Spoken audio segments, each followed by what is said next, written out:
den jaɓaɓe te jaɓanaɓe ko ndenduɗen ɗo ko adi mbaɗɗen no mbaɗɗen ni ñaaguiɗen yo Allah jaɓanen ko mbaɗɗen ɗo e ko jogoɗen wadde ko yo Allah jaɓanen ɗum mbiyen alhamdulillahi rabbil alamin ko jooɗi ɗo ko ɓooɓ ko Fuutankoɓe mbiyen alhamdulillahi rabbil alamin jetten Allah jettanen Fuutankoɓe Allah ndeɗo moƴƴere mawde hankadi nden ɗon moƴƴere Fuutankoɓe luppani hen ɓawde ko woni ɗo ko fof ko ɓiɓɓe Fuutankoɓe ko reen ɗo wonɗo ummi e nokku Fuuta ari ɗo teeso ɗo hooti ɗo nawtata toon koko itti ga ko alhamdulillah rabbil alamin ɗum noon yo en mbattunimo wuuri tawa eɗen ɓeydi eɗen ɓeydo en ustotako bijayi rasulillah sallah sallam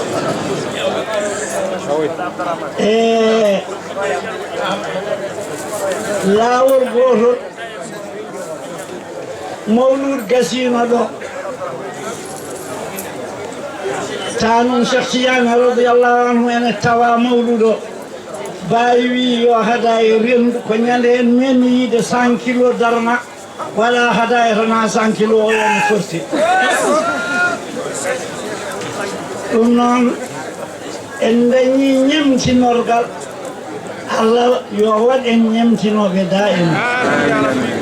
bijayi rasulillah sallallahu alaihi wasallam ɗum noon serno duwano en dental ngel ɓooɓ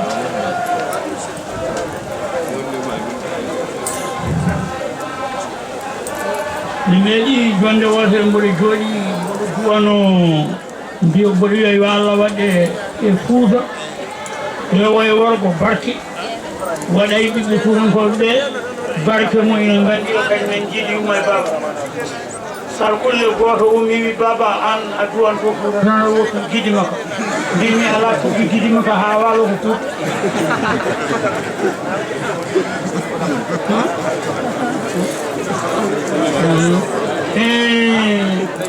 bandiraɓe ceerno wi yomi lomto ɗum e duwonade on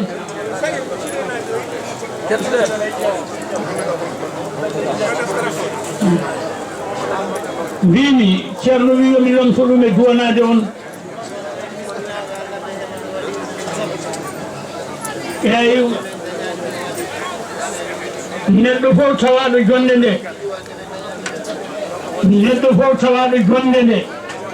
eɓe tawaka jonde nde enen fof ndendi duwa o baɗɗo hen mo waɗani hen fof enen fof ndendi duwa o julɗo so julɗo goto liggima tan ligani ukarde fof neɗɗo mo dañani gullitino ka wi wonde yo miskineɓe ɓe dañani ɓe ina jogui mesere ko dañani mbaɗi ko yo Allah hokku on ko mbaɗɗon wurta on e wadde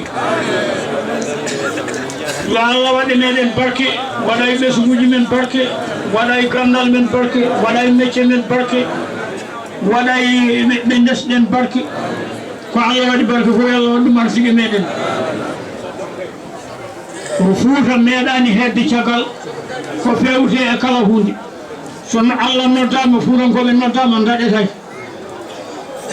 so tawi candallahu noddama Fuutankoɓe noddama daɗetake Fuuta ala ɗo daɗɗe hen mbatte haqqillaji e koye mon gonon Fuutankoɓe beele oɗon ndimɗa gonon julɗi neɗɗo so wona julɗo wonata jimo neɗɗo so woni jimo wonata ko julɗo ɗum noon dimagu e wonde julɗo yadata te kadi yo Allah hokku en andude ko wonnen julɓe ko ɗum defi en ko ndemeten dimagu men ko ɗum defi en Allah waɗa en mantoɓe ɗum daiman nema mo Allah rokki en o rokkani ɗum taniraɓe rokkani ɗum jeesiraɓe heddi noon ko beele eɗen tinno yimɓe taniraɓe jeesiraɓe e jimago e jinni beele eɗen pandina ko Allah rokki en ko kono on tinnima noon tawde ceerno haali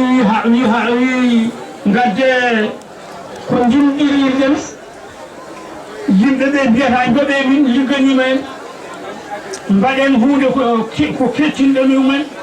ɗum on mbaɗi hen ko mbaɗɗo hen ko ene yoni ine yooɗi ko daña hen fof on moƴƴi on mbiyama miskinu on mbaɗi hen ko yonata on mbiyama sarifaɓe on dañi on mbaɗi hen ko yonata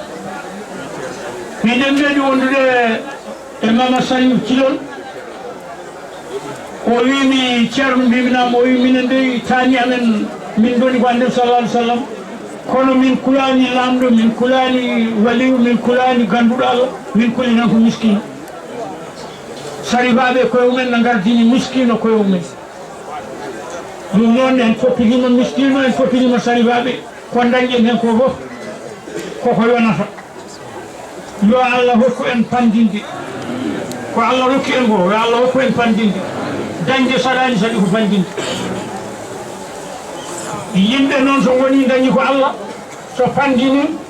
hankadi gasi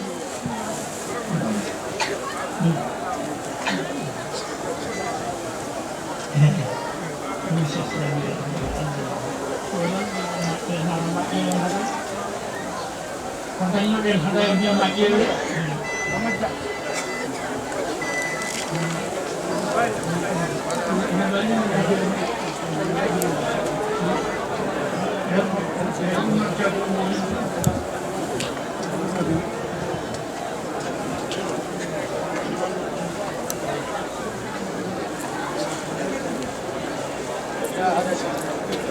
Yeah,